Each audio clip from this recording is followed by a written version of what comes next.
Hello అండి, గోరుచిక్కుడును ఇలా try చేయండి. రుచి చాలా బాగుంటుంది.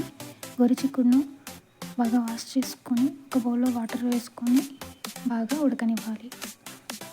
ఒక టమాటాను ఒక ఉల్లిపాయను కట్ చేసుకొని పక్కన ఉంచుకోవాలి. ఉడికిన గోరుచిక్కుడును ఒక స్ట్రైనర్ ద్వారా సపరేట్ చేసుకోవాలి. ఒక బౌల్లో ఆయిల్ వేసుకోవాలి. ఆయిల్ బాగా హీట్ ఎక్కిన తర్వాత ఆనియన్స్, కట్ చేసుకున్న ఆనియన్స్, టమాటో ముక్కలను వేసి ఆయిల్లో కొంచెం ఫ్రై చేసుకోవాలి. ఆయిల్లో ఫ్రై అయిన తర్వాత కొంచెం కరివేపాకును కూడా యాడ్ చేసుకోవాలి. ఆయిల్లో ఇవి బాగా ఫ్రై అయిన తర్వాత పసుపు, ఉప్పు రుచికి తగినంత యాడ్ చేసుకొని మగ్గనివ్వాలి. గరం మసాలా పౌడర్ని కూడా యాడ్ చేసుకోవాలి. పచ్చిమిర్చి పేస్ట్ని మనకు కారానికి తగినంత యాడ్ చేసుకోవాలి. ఇవి బాగా మగ్గిన తర్వాత మనం ఉడికించుకున్న గోరుచిక్కుడును యాడ్ చేసుకోవాలి. ఇవి బాగా కలుపుకున్న తర్వాత ఇందులో మనకు పల్లి పౌడర్ని ఒక టేబుల్ స్పూన్ యాడ్ చేసుకోవాలి. అంతే, ఎంతో ఈజీగా గోరుచిక్కుడు కర్రీ రెడీ.